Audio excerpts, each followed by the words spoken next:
Gracias por la congregación presente, Señor, por aquellos también que no han podido estar con nosotros. Donde quiera que se encuentren, donde quiera que nos vean, Señor, también ahí. Les deseamos, oh Padre, que tú les bendigas, que tú llegues a los corazones. Que la enseñanza de esta mañana, Señor, también haga eco ahí donde se encuentren. Gracias por cada uno de los presentes, Señor. En tus manos estamos orando siempre en el nombre de Jesús. Amén. Amén. Pueden tomar su asiento, mis hermanos. No sé si los niños, ¿verdad?, están aquí, ¿verdad? Si van a salir, voy a pedirles que lo hagan a este momento. Los jovencitos que van a ir a sus actividades. Pues me da gusto, hermano, hermana, que hayan escogido esta mañana para estar aquí, ¿verdad? Pasar un rato juntos, meditar en la palabra de Dios. Siempre veo alrededor, digo, aquí me faltan unos, acá me faltan otros, ¿verdad? ¿Y dónde están los demás? Pero aquí está usted. Y sobre todo, pues el Señor nos acompaña, que es lo que más importa, ¿verdad? Y pues sí, me da gusto que tomaron tiempo para estar en la casa de nuestro Dios. Si ustedes recuerdan, terminamos el mes de mayo predicando el sermón titulado El peligro de una casa vacía. ¿Se recuerdan de ese sermón? El peligro de una casa vacía. El mes de junio comenzamos con el tema el peligro de una casa mal fundada. El día de hoy queremos tratar el tema el peligro de un hogar quebrado, fracturado. Es fascinante, mis hermanos, cuando estudiamos la palabra de Dios, cómo tiene ejemplos, tiene enseñanzas para las diferentes situaciones de la vida. Nos advierte, nos exhorta, nos reprende y nos corrige. Y claro que nosotros somos los que debemos responder a las instrucciones. Ustedes y yo debemos acercarnos a las Escrituras, ver las instrucciones y aplicarlas a nuestra vida. En el libro de Génesis tenemos la historia de una familia viviendo una vida que consideraban normal, pero que estaba envuelta en favoritismos, secretismo y engaño. Pero ellos creían que estaban bien. Por ahí comencemos ya, mis hermanos, a atar. Una familia. Las consecuencias de vivir una vida familiar fragmentada, dividida, tenemos que entender que van a repercutir por generaciones. Los hermanos que no se hablan, que no se pueden ver, padres que abandonan a los hijos, hijos que abandonan a los padres. Y es que algo ocurrió en el núcleo familiar y no nos dimos cuenta, pero pasó. En la historia que tenemos para esta mañana, nos damos cuenta de que Rebeca, al igual que Sara, era estéril. Ahí en Génesis capítulo 25, versículos del 19 al 21, nos dice: estos son los descendientes de Isaac, hijo de Abraham. Abraham engendró a Isaac, y era Isaac de 40 años cuando tomó por mujer a Rebeca, hija de Betuel arameo de Padán Aram, hermana de Labán arameo. Y oró Isaac a Jehová por su mujer, que era estéril, y lo aceptó Jehová, y concibió Rebeca, su mujer. Podemos imaginar la noticia, mis hermanos, la noticia regándose, desparramándose por todo el campamento de Isaac. Rebeca está esperando familia. Y toda la comarca, toda la comunidad se da cuenta.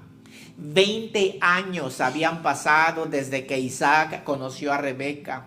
20 años de sueños frustrados, 20 años de oraciones sin respuestas, cuando de pronto las ventanas de los cielos son abiertas y bendiciones son derramadas sobre Isaac y Rebeca, porque no viene uno, vienen dos. Si uno es problema, ¿cuánto más dos? Rebeca sentía que algo estaba pasando en su embarazo, sentía que lo iba a malograr. Lo que ella sentía por dentro lo sentía raro. Ya una mujer ya de edad avanzada, tal vez algunos 60 años, no sé. No se nos dice con exactitud, pero ella sentía que se le iba a malograr. Y nos sigue diciendo el texto ahí en el versículo 22. Y dice, y los hijos luchaban dentro de ella. Y ella dijo, si así, ¿para qué vivo yo? Si los voy a perder, ¿de qué me sirve? Y fue a consultar a Jehová, y le respondió Jehová, 2 naciones hay en tu seno, 2 pueblos serán divididos desde tus entrañas. El un pueblo será más fuerte que el otro pueblo, y el mayor servirá al menor. Después de 9 largos meses de espera, sufrimiento, incomodidades, los niños nacen. Versículo 24 nos dice, cuando se cumplieron sus días para dar a luz, he aquí había gemelos en su vientre, y salió el primero rubio, y era todo velludo como una pelliza, y llamaron su nombre Esaú. Después salió su hermano trabada su mano del carcañal de Esaú. Y fue llamado su nombre Jacob.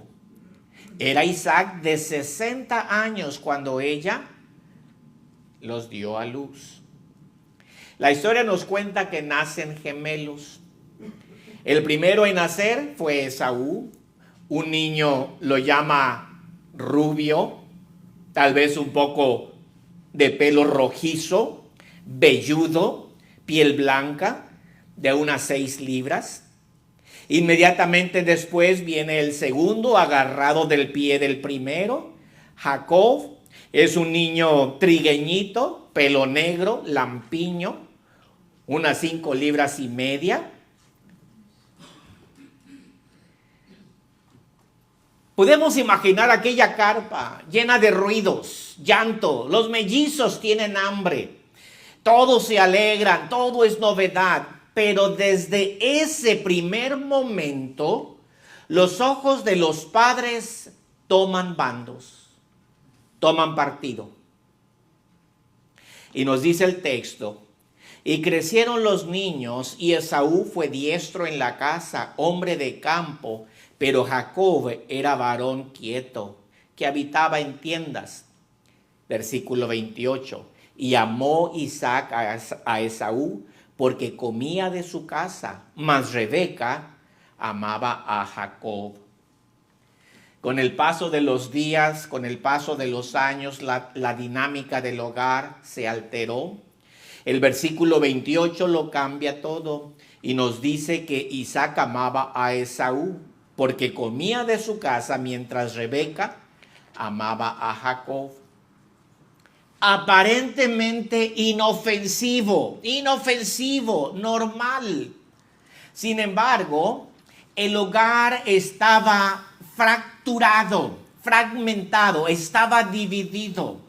Los niños eran diferentes y los padres, en lugar de armonizar las diferencias, las acentuaban. El texto nos dice que Esaú fue diestro en la casa. El escritor sagrado usa la palabra diestro, yada, para indicar que era un cazador sagaz, astuto, experimentado. En inglés se usa la palabra cunning, es decir, la cacería era su fuerte. Y no hay nada mal en eso, especialmente en aquellos tiempos, cuando de esa manera sostenían la vida. Por la mañana Esaú llenaba su aljaba de flechas, salía a cazar todo el día, después del mediodía regresaba cargando su presa. Pasaba el resto de la tarde preparando la carne, contándole a su papá las hazañas de su día, las aventuras. Isaac celebraba lo que el jovencito acababa de hacer, y más que eso, le encantaba la manera en la que preparaba la carne. Esaú conocía las porciones necesarias de condimentos, el tiempo que la carne debía estar a la lumbre. El puro olor a la carne asada hacía que a Isaac se le hiciera agua a la boca. En una tarde como esa, para Isaac, nadie más existía. Nada más la carne. Pero por el otro lado, se nos dice que Jacob era varón quieto. El texto nos dice que Isaac no despreciaba a Jacob, pero prefería a Esaú. Jacob no hablaba mucho, no comentaba, solo observaba y mentalmente planeaba. El escritor sagrado usa la palabra quieto, tam, para contrastar el carácter de los niños. Es fascinante que en el inglés se usa la palabra plain, simple, no necesariamente débil o delicado, sino manso, hogareño. Jacob no era bravo, era más bien calculador, no era rudo, era quieto. Mientras Esaú pensaba con el estómago, Jacob pensaba con la cabeza. Y el texto nos dice que Rebeca amaba a Jacob. ¿Quién lavaría los trastes? Jacob. ¿Quién traería la leña? Jacob. Jacob se identificaba con su madre. Su conversación fluía con entendimiento, sus historias y sus anhelos conectaban más con Rebeca que con Isaac. Rebeca procuraba cuidar más a Jacob que a Esaú. Isaac se deleitaba más con Esaú que con Jacob. Aparentemente todo estaba bien, todos comían lo que se preparaba, todos comían a la misma hora en la que la comida se preparaba, sin darse cuenta que la familia estaba dividida, fragmentada. Por lo que podemos decir que hay un peligro cuando la familia se encuentra en esa situación. Hay una fisura en el corazón de la familia que no se detecta. Para ver lo que ocurre, mis hermanos, con una casa dividida, necesitamos ir a ver las palabras de Jesús.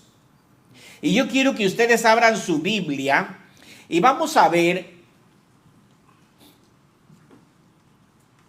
en el Evangelio de Lucas, si tienen por ahí su Biblia, capítulo 11, y voy a comenzar a leer el versículo 14.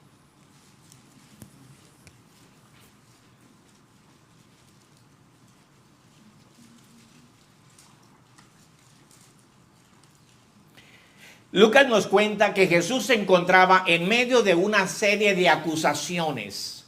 El mundo religioso siempre estaba acechando cualquier cosa que hacía, cualquier palabra que decía. Versículo 14, ¿verdad? Nos dice, estaba Jesús echando fuera un demonio que era mudo. Y aconteció que saliendo el demonio, el mudo habló y la gente se maravilló. Pero algunos de ellos decían, por Belcebú, príncipe de los demonios, echa fuera a los demonios. Otros, para tentarle, le pedían señales del cielo.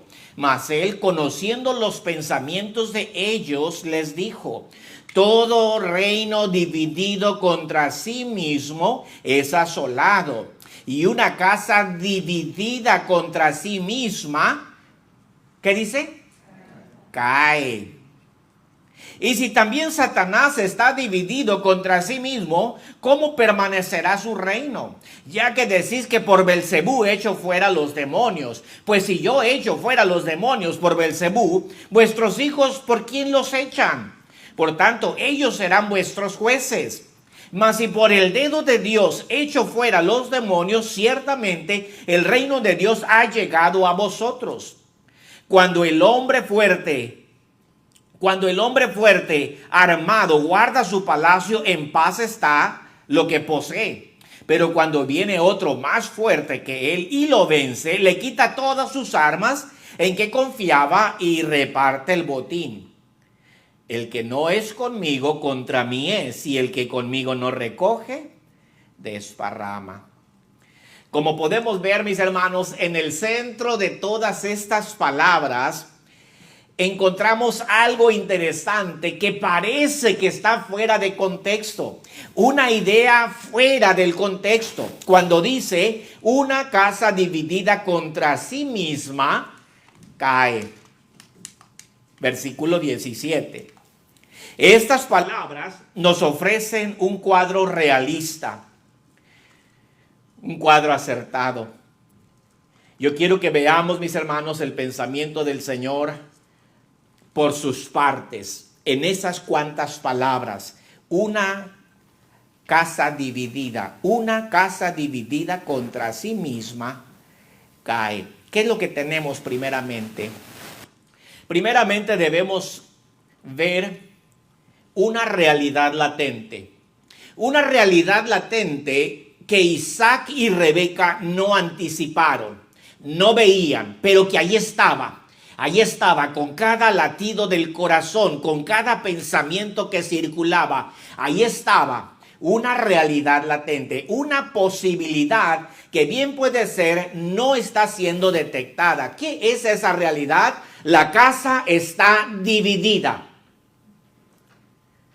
Dividida quiere decir cortada en pedazos, fragmentada en bandos opuestos. Lucas nos dice que Jesús entendió el pensamiento de sus acusadores y les dijo: todo reino dividido contra sí mismo es asolado, y una casa dividida contra sí misma cae. ¿A qué se refiere la palabra casa? Cuando vamos a la versión bíblica, Dios habla hoy, esta versión traduce un poquito diferente, pero muy interesante. La versión Dios habla hoy traduce diciendo, todo país. Podemos imaginar todo país dividido en bandos enemigos, se destruye a sí mismo y todas sus casas se derrumban una sobre otra. En este versículo se nos presenta con mayor claridad lo que Jesús quiso decir. Podemos imaginar un reino superpoblado, amurallado, sin rivales externos, pero que comienza a dividirse por dentro, comienza a dividirse, como familias se comienzan a separar, comienzan a dividirse. Ahora, cuando vemos nosotros en nuestro tiempo, podemos darnos cuenta que la palabra casa tiene mucha relevancia a nuestras condiciones actuales. La división, mis hermanos, en la familia afecta a sus miembros. Las diferentes guerras internas comienzan a presentarse. Las embestidas derrumban casas una sobre otra, familia contra familia, miembros de la misma familia. El destructivo viene para aplastar, viene para destruir, viene para acabar. Entonces, cuando se habla de la palabra casa, se entiende en el sentido de familia. Cuando una nación está dividida, ¿qué pasa con las familias? Las familias también sufren, las familias también están divididas, ya sea una contra otra o, como dice Jesús, la familia contra sí misma. Es decir, podemos habitar dentro de una misma casa y como familia estar divididos. Es tan común que las familias estén fragmentadas por pleitecillos unos contra otros. atentando contra la unidad y la estabilidad de sus miembros. Entonces, cuando nos preguntamos a qué se refiere la palabra casa, se refiere a los moradores de una casa, se refiere a los miembros de la familia. Pero la siguiente pregunta es, ¿qué se quiere decir con una familia dividida? Dividida. Ciertamente la familia experimenta golpes desde fuera que tienen como fin destruir y aplastar. Corrientes sociales que atentan contra el matrimonio, la identidad de género, los principios y valores cristianos. Pero también hay fuerzas internas en la familia que la dividen, malos entendidos, falta de comunicación, intereses personales, posiciones políticas, creencias religiosas. Cada uno busca sus intereses personales, busca sacar ventaja de la situación, posicionarse enfrente de los demás. Entonces la familia también tiene conflictos desde adentro, dividida, una familia dividida desde adentro. En Isaac tenemos una familia que milagrosamente había sido concebida. Se nos dice que los niños crecieron. No tenemos narración de cómo fue esa formación. Lo que podemos asumir, mis hermanos, es que los niños crecieron siendo comparados. Y a veces ese es uno de los errores que como padres cometemos. Comparamos a un hijo con el otro. Comparamos cualidades. Comparamos habilidades.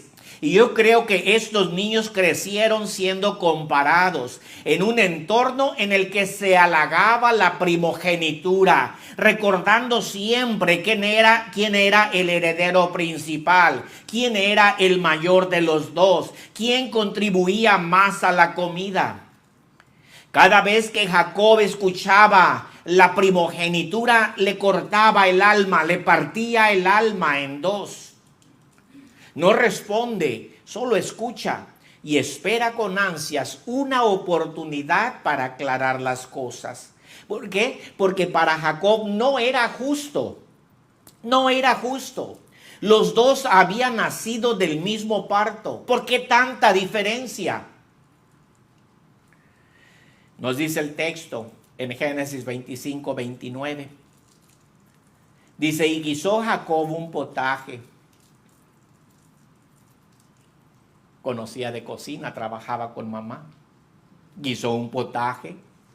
Y volviendo Esaú del campo cansado, le dijo a Jacob, te ruego me des a comer de ese guiso rojo, pues estoy muy cansado. Por tanto fue llamado su nombre Edom.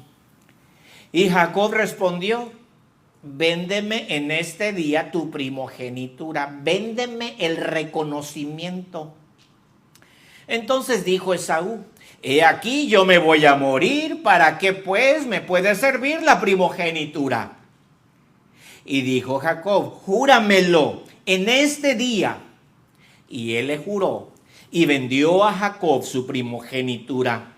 Entonces Jacob dio a Esaú pan y del guiso de las lentejas, y él comió y bebió y se levantó como si nada y se fue.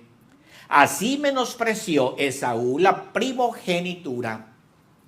Esaú, hombre rudo, desinteresado de las costumbres familiares, de las creencias espirituales, despreció la primogenitura por un plato de lentejas. Isaac y Rebeca, aun cuando buenos padres de familia, no lo dudo, no se dan cuenta que su hogar tiene una grieta, que solo es cuestión de tiempo para que se manifieste.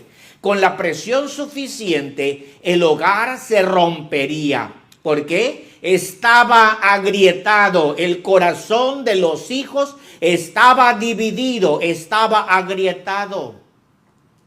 ¿Cuántos hogares se encuentran en la misma situación, agrietados, divididos, y solo es cuestión de tiempo para que las diferencias se manifiesten? Y cuando se manifiestan, el daño que hacen a la familia.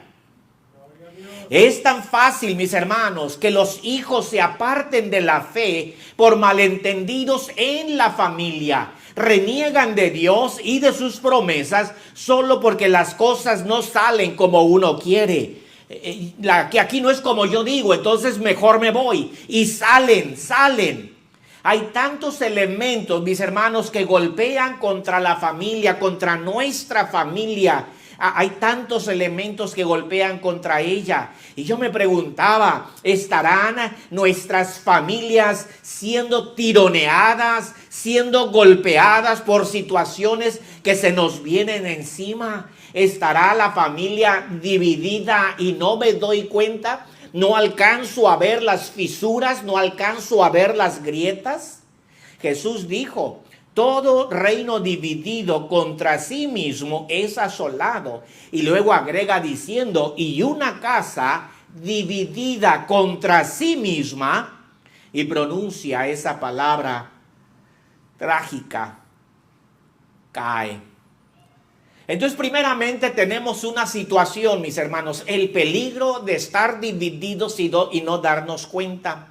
Pero en segundo lugar, se presenta una realidad preocupante. La casa está dividida, pero está dividida contra sí misma. Contra sí misma. Los miembros de la familia están divididos. Es decir, implosiona la casa. Si regresamos a nuestro texto, el libro de Génesis nos dice que Isaac amó a Esaú porque comía de su casa, mas Rebeca amaba a Jacob. La unidad de la familia se pone en peligro porque hay favoritismos.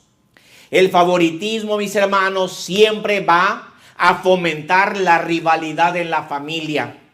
Yo lo puedo ignorar, yo puedo decir no pasa nada, pero en el momento en el que se siente favoritismo de uno para el otro, en ese momento yo estoy alimentando, estoy fomentando rivalidad en la familia.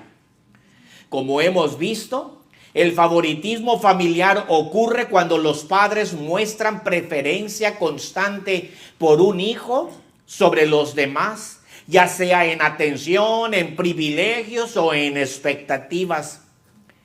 Ese trato desigual es peligroso porque fractura la dinámica de la familia, provoca bajo estima y resentimiento en los hermanos excluidos y genera presión y sobre todo egocentrismo. En el caso de Isaac, Esaú se sentía favorecido por el padre, el jefe de familia. Entonces podemos decir, y yo me imagino a Esaú caminando siempre con la cara en alto, caminando en alto, ¿verdad? Con la cara levantada, porque él es el preferido del jefe, el jefe de familia. Cuando Esaú menosprecia y rechaza la primogenitura, lo hace por arrogancia, lo hace por orgullo personal, porque se siente favorecido y no cree que rechazar la bendición de ser el primogénito le afectaría. Y lo dice: ¿de qué me sirve la primogenitura? Al fin y al cabo yo me voy a morir. ¿De qué le sirve? ¿Qué sería de Isaac? Sin importar los errores de Esaú y sus malas decisiones, yo creo que Isaac le hubiera dado su bendición solo porque era su hijo favorito, aunque supiera que no lo merecía. Isaac, aun cuando estaba físicamente ciego, también estaba psicológicamente ciego a los conflictos familiares. Para él, todo estaba bien mientras la familia estaba implosionando. Isaac ya no ve, ya no alcanza a detectar los problemas. Los principales riesgos y consecuencias de favorecer a un hijo sobre los otros. Primero, se generan daños psicológicos en los excluidos. Pensamos que los hijos no ven, que los hijos no oyen, que todos se conforman con las expectativas de los padres. Sin embargo, los hijos que no se sienten favorecidos desarrollan mayor tendencia a la depresión, a la ansiedad, al resentimiento de rechazo, a desprecio. Y es terrible cuando un hijo dice: a mí mi padre no me quiere. Y eso, mis hermanos, duele. Cuando se escucha de algún hijo que comunica semejante dicho: a mí mi padre no me quiere. Yo no sé cómo lo vean ustedes, mis hermanos, pero a mí me partiría el corazón. Nada más con oírlo, cuanto más el vivirlo. A mí mi papá no me quiere. El favorecer a unos sobre otros también genera rivalidad y división. Fomenta la creación de bandos, celos intensos, conflictos duraderos que pueden llevar a los hermanos a separarse aún en la vida adulta. ¿Y cuántos hermanos ya son viejos y todavía no se pueden hablar por lo que ocurrió cuando eran chicos? Aún en la vida adulta sigue separando a la familia. Lo vemos claro en la misma familia de Jacob cuando él tuvo sus hijos. Cómo Jacob favoreció a José sobre los demás. ¿Cuál fue el coraje de los hermanos? El coraje de los hermanos era a tal grado que abrigaban sentimientos de asesinato. Querían matar a su hermano porque era el favorito de su padre. El coraje de los hermanos era de desprecio. Era alimentado por el favoritismo de Jacob.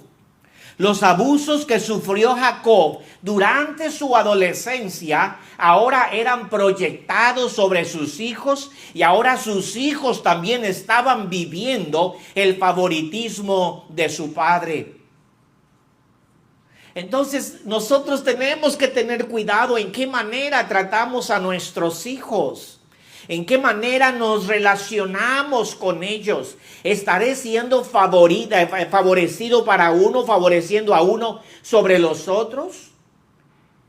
Para el hijo favorecido, lejos de ser un beneficio, ser el preferido también genera una fuerte presión para cumplir con las expectativas.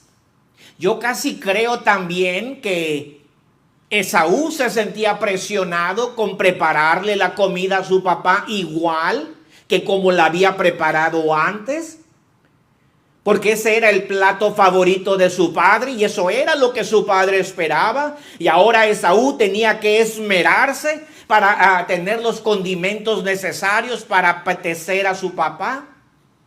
También había por allí presión. Por lo tanto, mis hermanos, para el hijo favorecido, lejos de ser beneficio, también genera una fuerte presión para cumplir las expectativas, puede fomentar conductas de egocentrismo. Eso lo vemos en Absalón, el hijo del rey David. Este fue un joven que, lejos de someterse a la voluntad de su padre, se sublevó, se sintió con el derecho de reclamar el reino. Él era el favorito. Tener favoritos también genera problemas de conducta. Se nos dice que los niños menos favorecidos suelen presentar más alteraciones de comportamiento y peor interacción social fuera del hogar. Ellos son los pleitistas, los que buscan la aprobación del amigo, buscan la aprobación de aquellos delincuentes. Cuando vemos el desorden social entre la juventud de nuestra ciudad, eso nos dice que es el resultado de hijos abandonados, hijos que no recibieron la aprobación en su hogar. Ahora, para prevenir estas consecuencias, la clave está en el diálogo, en la atención equitativa, en comprender las necesidades específicas de cada uno de sus hijos. En lo personal, el Señor me favoreció con 3 hijos, 2 varoncitos y una mujercita. Pero en cuanto a los boys, algo muy interesante veo en ellos. Mi hijo Obed, el mayor, me llama una vez a la semana. Mi hijo Daniel me llama 5 veces al día. Me llama 35 veces a la semana. Y yo no dudo del amor de mis hijos, ni del uno ni del otro. Aun cuando muy diferentes, ellos tienen el apoyo y el amor de su padre. Porque yo sé que son diferentes y yo no puedo esperar que mi hijo Obed me llame 35 veces como mi hijo Denny. No lo va a hacer. Ahora, ¿eso indica que me ama menos? Definitivamente no. Cada uno va a expresarse como es, pero si yo comienzo a favorecer uno sobre el otro, ¿ustedes creen que el hijo mayor no se dará cuenta? Definitivamente, y pronto me lo va a tirar a la cara, pronto va a entrar en conflicto con el menor. Pero para mí los dos son mis hijos, y eso claro, mi niña, pues no se diga, ¿verdad? Ella tiene lugar especial, ¿verdad? Ella es la que mueve aquí. Ella es la mujercita, ¿verdad? Entonces, tenemos que ver, mis hermanos, que debemos de aprobar a nuestros hijos, ¿verdad? Yo tengo que tener cuidado y oro que en el corazón de la familia no vaya a desarrollarse una fisura porque son diferentes el uno que el otro, del otro. Yo tengo que tener cuidado de no alimentar un bando sobre el otro, ¿verdad? Y esa es nuestra responsabilidad como padres, asegurarnos de que no haya fisuras, que no pueda darse una ruptura en el corazón de la familia al punto en el que los hijos ya no se puedan hablar, ya no se puedan ver. En vez de apoyar bandos, yo les celebro a los dos y cada uno sus propios logros. Isaac, él no se da cuenta que hay oídos largos y ojos que observan detrás de las cortinas. El libro de Génesis nos dice que Isaac se acercó a su hijo Esaú y le dijo, hijo, y él respondió, heme aquí. Y él dijo, he aquí, ya soy viejo y no sé el día de mi muerte. Toma pues ahora tus armas, tu aljaba y tu arco y sal al campo y tráeme casa. Hazme un guisado como a mí me gusta. ¿Habrá presión en eso? Tráemelo y comeré para que yo te bendiga antes que muera. Rebeca estaba oyendo cuando hablaba Isaac a Esaú su hijo. Y se fue Esaú al campo para buscar la casa que había de traer. Esta, mis hermanos, es la detonación que acabaría con la familia de Isaac, implosionando. El día de entregar la bendición había llegado. A Esaú ya no le pertenecía la bendición. ¿Por qué? Porque la había vendido bajo juramento. Ya la había vendido. Esaú, siendo un hombre que, como él era, que primero hablaba y luego pensaba, no le importa lo que antes había dicho y hecho. Al fin y al cabo, Jacob sabe que solo estaba jugando. Sin embargo, a Jacob sí le importaba y sí tomaba las cosas en serio. Ese había sido su pleito desde que estaba en el vientre de su madre. Ahora el conflicto se mueve de un hijo contra el otro y los padres agitan desde las tribunas. Cada quien le echa porra a su hijo favorito. Tenemos a Rebeca apoyando a Jacob, mientras tenemos a Isaac dándole alas a Esaú. Ve, tráeme lo que te pido para que yo te bendiga. Jesús dijo, todo reino dividido contra sí mismo es asolado, y una casa dividida contra sí misma cae. Tristemente, los mayores conflictos sociales comienzan en la casa. Uno, contra otro. ¿Cuántas veces los padres somos los árbitros, los porristas, solo porque no vimos las grietas que se estaban formando en el corazón de la familia? Los pleitos vienen, sí, desde afuera, pero los peores son los que se dan adentro, los que no vemos. Y yo me pregunto, mi hermano, y le hago la pregunta a sus hijos, ¿se hablan entre ellos? ¿Se buscan, se apoyan, se aman? Porque en tercer lugar viene la tragedia, una realidad trágica. Jesús dijo en unas cuantas palabras, una casa dividida contra sí misma cae. Después de que Rebeca arma todo un complot para engañar a Isaac, el padre de familia, el jefe del hogar, el patriarca de la descendencia, la familia se desmorona, se hace pedazos. Rebeca había escuchado lo que Isaac le había dicho a Esaú. Y bien puede ser, mis hermanos, que Rebeca sabía acerca de la venta de la primogenitura, por lo que le pide a su hijo Jacob, su favorito, que se disfrace de Esaú y vaya a su padre llevándole la comida que le apetece. Es interesante que Isaac presiente que hay algo raro. Presiente. No lo admite, pero lo presiente. La comida fue preparada en tan poco tiempo. El favorito de Rebeca huele a Esaú, pero tiene la voz de Jacob. Isaac lo toca, lo huele, lo besa, pero como no ve, cree que es Esaú y continúa con la ceremonia. Nos dice el texto, Génesis 27, 26. Y le dijo Isaac, su padre, acércate ahora y bésame, hijo mío. Jacob se acercó y le besó. Olió Isaac el olor de sus vestidos y le bendijo diciendo, mira, el olor de mi hijo, como el olor del campo que Jehová ha bendecido. Isaac, sin darse cuenta, le entrega a Jacob todas las bendiciones que se le venían a la mente.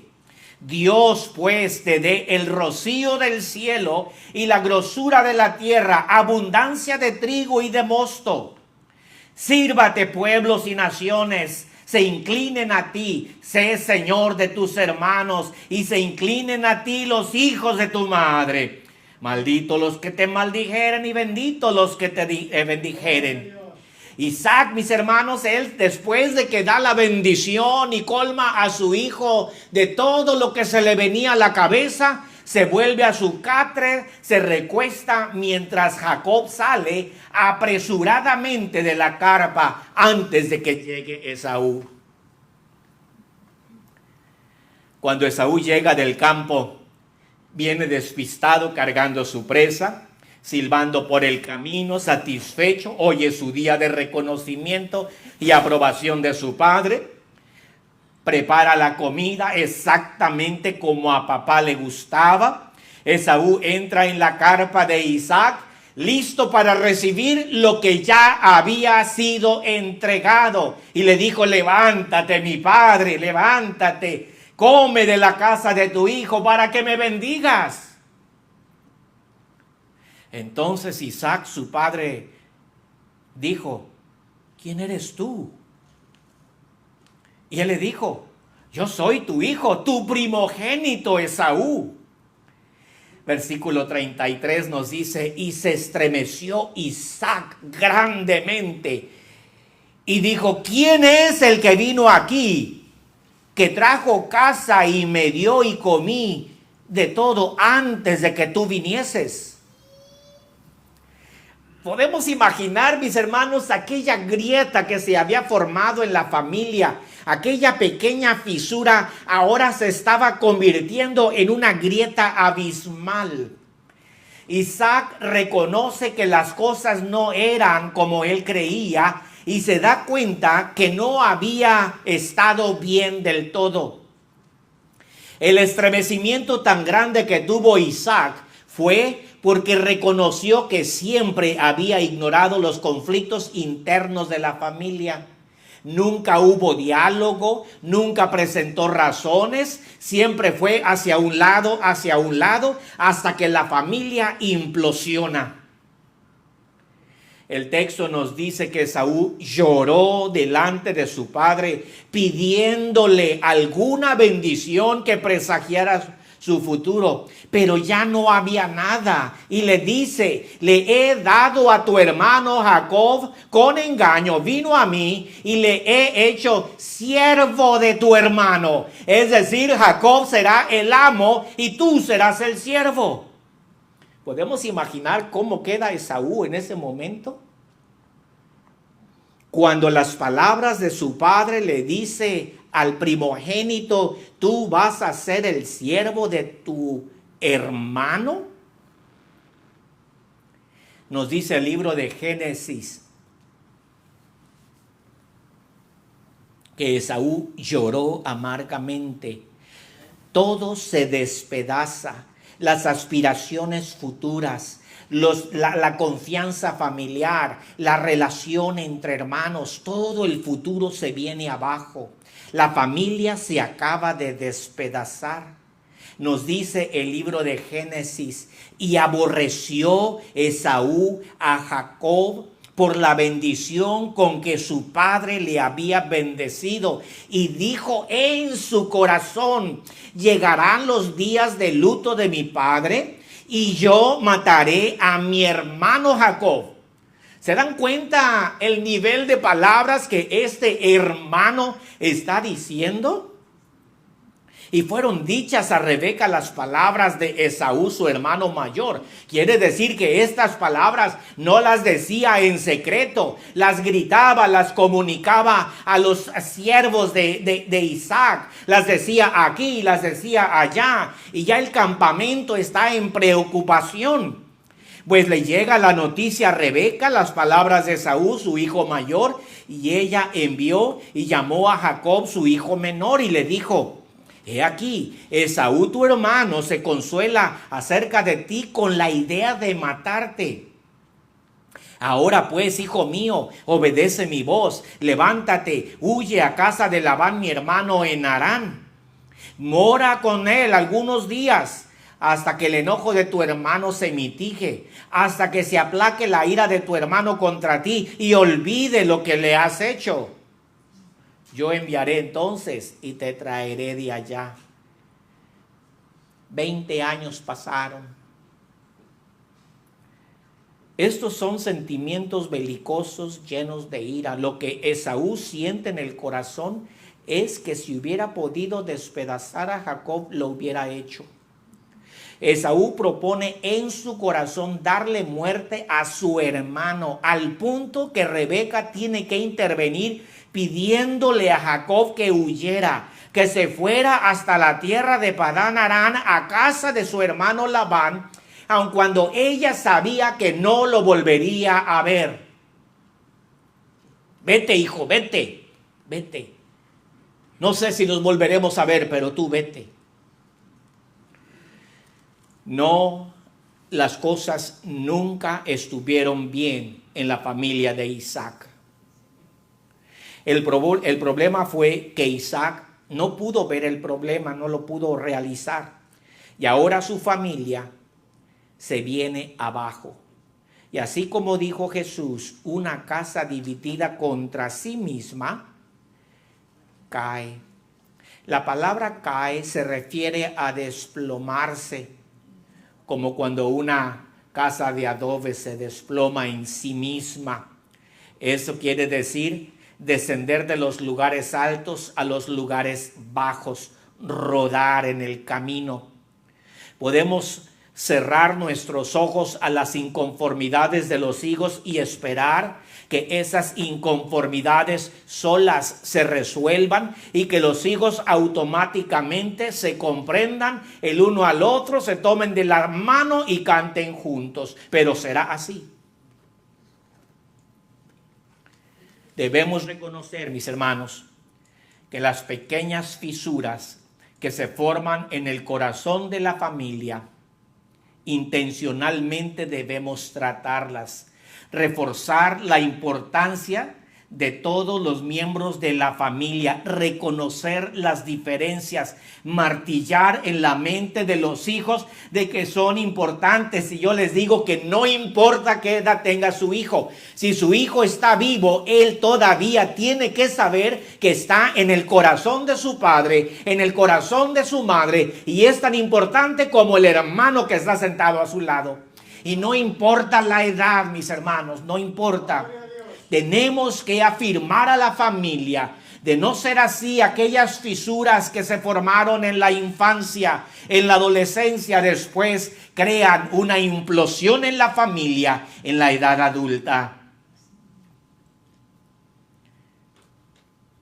Hay peligro cuando el hogar se encuentra agrietado, con fisuras de inconformidad, de celos, de envidias, de competencia, en ocasiones alimentadas por los padres. Mi hermano, usted nunca compare a un hijo con otro. Nunca lo compare. Aunque usted vea la diferencia, cada hijo es especial en sí mismo, en sus capacidades, en sus destrezas, en sus habilidades. Cada uno tiene su capacidad. No las compare y no espere que el mayor sea mejor que el menor o el menor mejor que el mayor. Cada uno es capaz en sus habilidades. Hay peligro cuando comenzamos nosotros mismos a contrastar y a comparar a los hijos. Jesús dijo, una casa dividida contra sí mismo cae.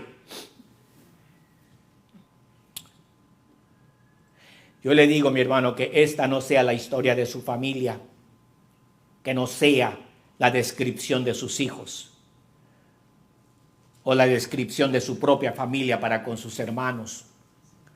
Ponga de su parte, ore que el Señor le dé sabiduría y discernimiento. Ore que el Señor le dé valor para tratar los sentimientos de los hijos que bien puede ser tienen décadas metidas en el corazón. Ore por la sanidad espiritual y psicológica de los suyos. Matrimonios, no luchen el uno contra el otro para disciplinar a los hijos. Papá dice una cosa, mamá dice otra. Padres, pónganse de acuerdo para dirigir a la familia. Hermano, padre, el Señor le puso a usted como sacerdote de su familia, pero no sea el porrista de sus hijos. Busque lo mejor que convenga para toda la familia y no nada más lo que un lado quiere, porque la palabra del Señor es clara. Si su casa está dividida, se va a caer. Si no es que ya se haya caído. Y ahora los hijos ya no se hablan, ya no se buscan, ya no hay ninguna relación como familia. Pues ore ahora por la salvación de sus hijos para que la historia suya no se repita en la familia de sus hijos. Oremos por nuestros hijos, mis hermanos. Den gracias por sus logros, por sus contribuciones. Que el que lava los trastes y el que trae la comida, no importa. Cada uno es necesario en su capacidad. Alabe a sus hijos, reconózcalos. No son iguales, por más que queremos que sean iguales. Yo quiero que mi hijo mayor sea igual que el menor. No lo van a hacer, nunca lo van a hacer. ¿Por qué? Porque son seres diferentes. Y yo no los puedo hacer igual por más que grite y por más que espere. Entonces, hermanos, padres de familia, oren que el Señor les dé la sabiduría para disciplinar y guiar a sus hijos. Oremos que nuestros hijos tengan éxito, cada uno en su capacidad. Que este hace más dinero que el otro, no importa, bendito sea Dios por mis hijos. Pero no ponerlos a entrar en conflicto el uno contra el otro. Solo porque este me da de comer más y este no me trae ni pan. No importa. Usted alabe a sus hijos. De gracia por ellos. Gracias a Dios por ellos. Mis hermanos, ¿estará su familia batallando en esta mañana? ¿Estará su familia distanciada el uno del otro? Y hay tantas y tantas historias de familias que han dejado de hablarse por una herencia. Una casa que dejó la viejita de $10,000, toda la familia se despedazó.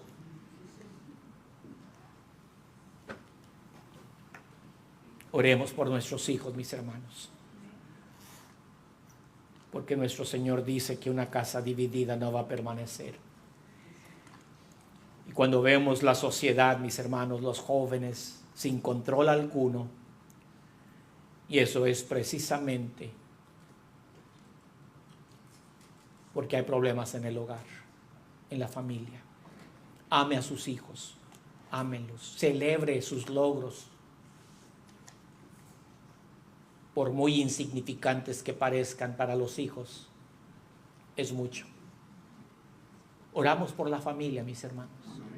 Y vuelvo a decirle, no importa qué tan viejos sean sus hijos, a usted le corresponde orar por ellos, amarlos con todo su corazón, no compararlos, amarlos, amar a sus hijos, sea mujercita, sea varoncito, sea el que va adelante en primer lugar, sea el que viene atrás. Usted échele a sus hijos, dígales, dale hijo, dale, en el nombre del Señor. Vamos a orar por la familia, hermanos, puestos de pie. Usted conoce a sus hijos, usted sabe qué necesitan. Pídale al Señor, dígale, Señor, ayúdame a ver grietas que está separando a mis hijos, que se están lastimando el uno al otro. Ayúdame a entender. Dame valor, Padre, para encarar las cosas con sabiduría. No con machetes y no a golpes, con sabiduría. Porque una casa dividida se va a caer y nuestra sociedad sufre de casas caídas. Padre bendito, en el nombre de Jesús estamos delante de ti, Padre, pidiéndote, Señor, que abras nuestro entendimiento para poder ver aquellas emociones que bien puede ser estén enraizadas en el corazón de nuestros hijos. Tal vez por años han estado ahí, no las hemos visto o las vemos pero las ignoramos porque nos dan miedo. Te pido, Señor, en el nombre de Jesús, Padre, que nuestras familias sean sanas, sólidas, fundadas en la roca que es Cristo. Padre Celestial, que nosotros como padres de familia no abaniquemos las diferencias, no las promovamos, no las comparemos, Padre, sino que seamos sabios en traer unidad, cultivar la unidad en la familia, celebrar los logros de uno de la manera como celebramos los logros del otro. Oh Padre Santo, cuántas familias aquí congregadas y aquellas que bien puede ser nos ven desde sus casas. Ahí mismo, Señor, cuántas familias también están sufriendo porque los hijos no se pueden ver, porque no se habla, no se buscan. Aquí estamos, Señor. Perdónanos nuestros errores, Padre. A Isaac y a Rebeca les ha de haber dolido mucho. Pero en el panorama de la historia ya se había dicho. Pero cómo duele, Padre.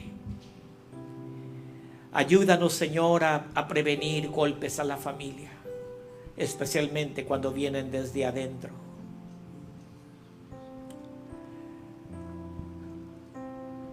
Señor, tú sabes cuánto amo a mis hijos. Y ese amor, Señor, que también ellos lo transmitan a sus hijos, para que se siga cultivando la unidad de la familia. Para que cuando mis nietos, mis nietecitas lleguen a ser mayores, ellas también se busquen, se amen, se cuiden.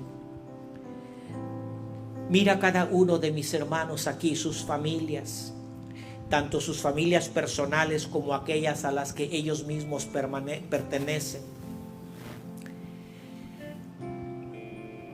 En tus manos ponemos tu iglesia. Vamos a cantar y vamos a alabar a nuestro Dios. Y yo quiero invitarle, mi hermano, hermana, No se detenga. Si usted anhela la dirección de Dios y decirle: Padre, dame sabiduría para guiar a mis hijos, venga y pídasela. Dígale, doble su rostro, doble su voluntad delante del Señor y dígale: aquí estoy, Padre Santo. Mis hijos ya son viejos, ya son padres ellos mismos, pues con más razón ore por sus hijos. Vamos a cantar.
está su familia.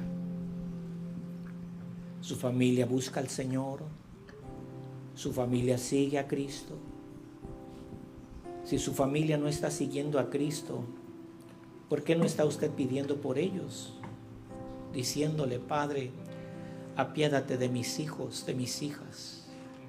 Porque ahí están, creen en ti, pero no te buscan. Este es el tiempo, mi hermano, hermana.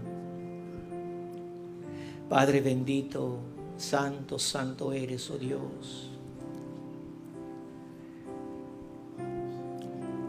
Amamos a nuestros hijos.